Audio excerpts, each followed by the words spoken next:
Lights, camera, action! Today is March 2nd, 2025. It is Oscar Sunday. The 97th Oscars going down today. About to head to Hollywood to catch the Oscars at the spot, so won't you join me? I love doing that corny shit. So I did not do a prediction video this year. I did one last year at the last minute, but this year I was just so busy the past couple of days. I was just like, you know what, no prediction video. But I'm gonna tell y'all real quick who I think is going to win, and then we'll see if I'm right. This video is gonna go up like a week after the Oscars anyway, so I do think that Anora will win Best Picture. Y'all know that I love Anora's, like, my favorite film of last year. I think that Anora will win Best Picture. I also think that Sean Baker will win Best Director for Anora. And I also think he's going to win Best Editing. Sean is nominated for 4 Oscars. Like, he is personally nominated for 4 Oscars, which is virtually unheard of. So, as a producer for Best Picture, as the director, as the film editor, Sean is also nominated for Best Original Screenplay. But I don't think he's going to win. As much as I would love for him to win, I think that that award is going to go to Coralie Farge for The Substance. And as a matter of fact, I'm representing for Coralie. I wore this shirt, I don't know, maybe about a week ago, and when I posted it to Instagram, she saw it and reposted on her page, which I thought was very, very cool. Shout out to Coralie. Speaking of The Substance, I do think that Demi Moore is going to win Best Actress for The Substance. Now, I would really love for Mikey Madison to win for Anora. They're both amazing roles, amazing characters. These actresses are super talented, but I think that the Academy is thinking, the voters are going to be thinking, Demi's been in the game for a long time. You know, she's well liked. She deserves this award. She will win. You know, they're probably like, Mikey has time, but man, oh man, like it's kind of like Julia Roberts. Oh, this is a funny comparison. It's kind of like Julia Roberts being nominated for Pretty Woman, where it's such an amazing performance, a great role, a signature role, but you know, the actress doesn't win. So I think that Demi Moore will win Best Actress, but I kind of wish Mikey Madison would win. For Best Actor, I think it's going to be Adrian Brody for The Brutalist. Best Supporting Actor, Kieran Culkin for A Real Pain. And Best Supporting Actress, Zoe Saldana for Emilia Perez. I'm not going to go too much into the other categories. I mean, is what it is. Too many to like get into. But yeah, those are my predictions. Those are my main predictions. Anora, Best Picture, Best Director. Substance, Best Actress, Best Original Screenplay. Oh shit, Best Adapted Screenplay. Conclave. Conclave will get Best Adapted Screenplay. All right, that's it. Let me go ahead and hail this here Uber so I can head on out.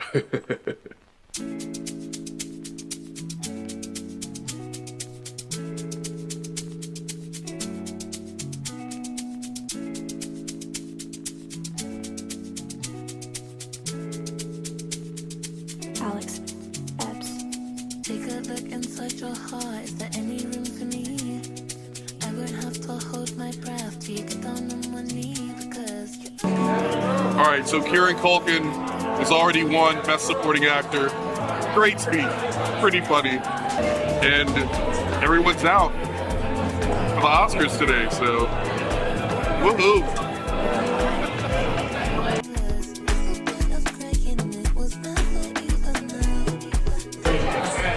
Paul Tazewell just took the Oscar design.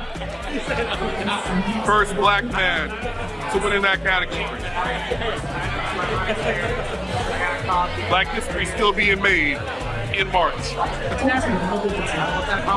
Alright, so I stopped kind of like documenting after a while, but we all know the winners now, right? We all know the winners, and I called it, right? I called Anora. I said Sean Baker was gonna go. Well, no. What did I say? I said that Sean Baker was gonna win Best Director. He was gonna win Producer, Best Picture, and Best Editing. I admit I didn't think that Anora was going to get Best Original Screenplay, but it did, and I'm happy it did. And even though Demi Moore didn't get Best Actress, I am so happy that Mikey Madison got Best Actress. As a matter of you know what? Hold on, I gotta. Hold on.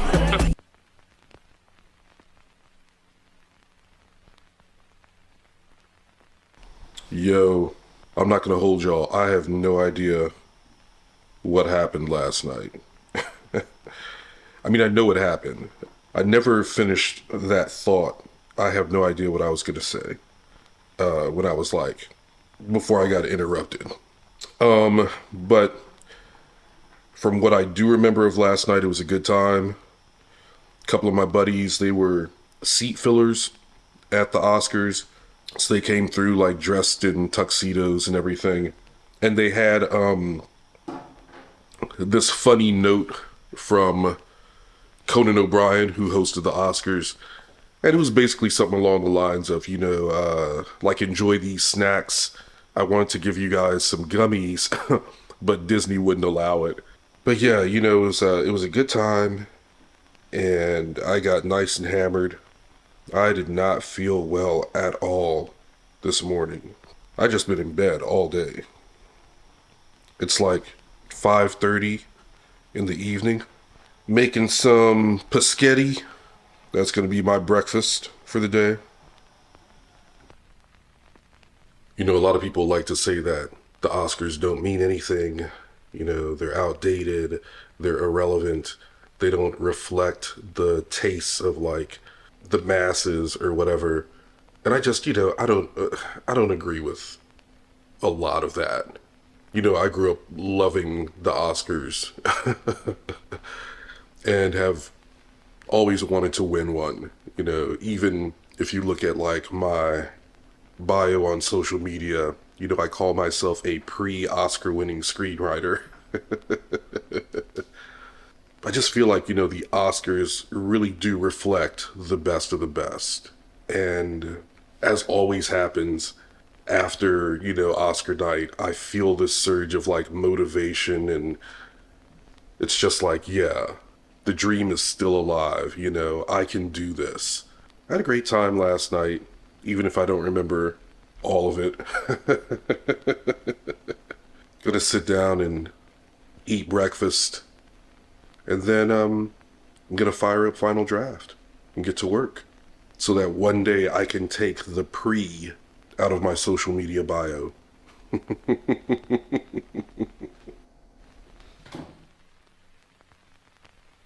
Oh, hey y'all.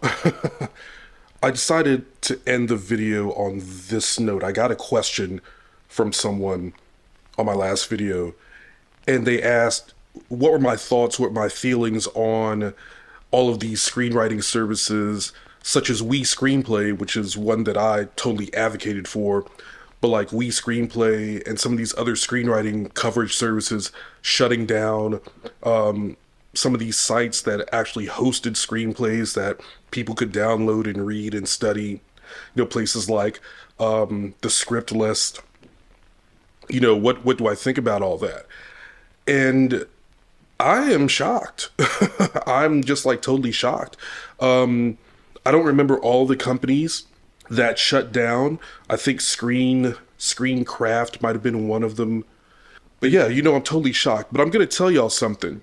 And this is something that someone else had kind of like pointed out when all of this was happening, because this is recent. This is like within the past couple of weeks that these sites have shut down.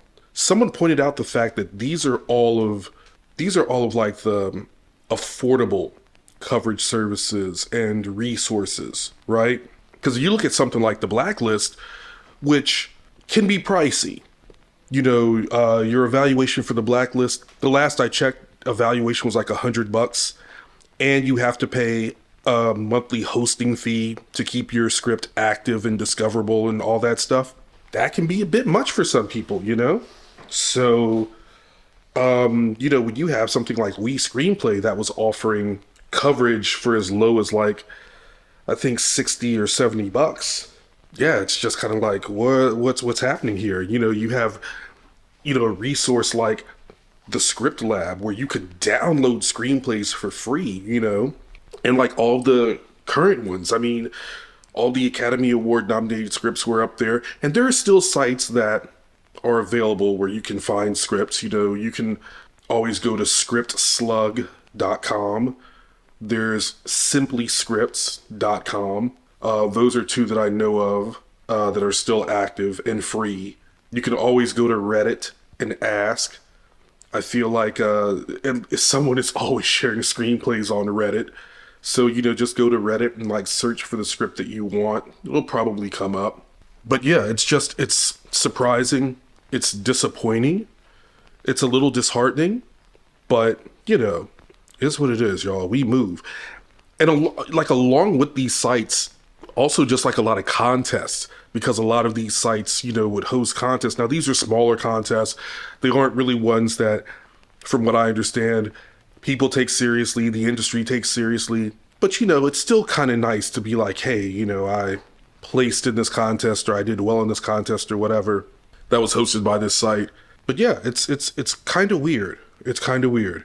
And I did see someone somewhat suppose that this is due to AI, because there is a rise in like coverage services where you just plug your script into AI. Well, they let you know up front that they're using AI to evaluate your script.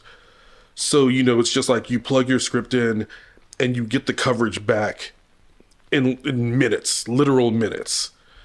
And I guess that a lot of the older services, the legacy services, just couldn't compete with that because they are paying actual people, or they were paying actual people to read. Whereas with, these companies that are using AI to evaluate and provide coverage, they ain't got to pay nobody. So these are weird times, friends. Weird fucking times. One final thing that I'll say, I mentioned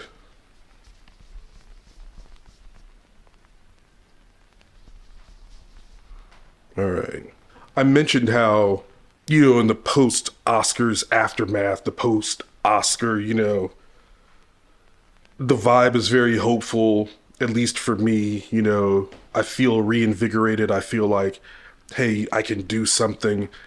And I'm really, really going to try to do something. I know I've complained about not being able to create anything, the difficulty in getting people together and worrying about, how I'm going to pay for everything. But I'm going to try, y'all. I am making a plan, trying to figure out what would be the best thing to do. I'm just sick of sitting on my ass and just hoping to get discovered, I'm just tired of it. And maybe that's another thing that's been contributing to how I've been feeling about LA, is because, maybe I just have not been stepping up and doing what I need to do. So I'm going to take some real actionable steps to creating something and hopefully delivering something to y'all by the end of the year. We'll see. We'll see how that goes.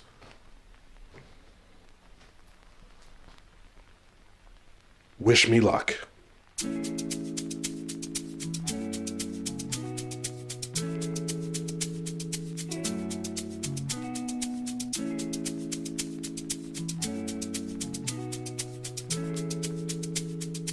Alex, Babs. Take a look inside your heart. Is there any room for me? I would have to hold my breath till you get down on one knee.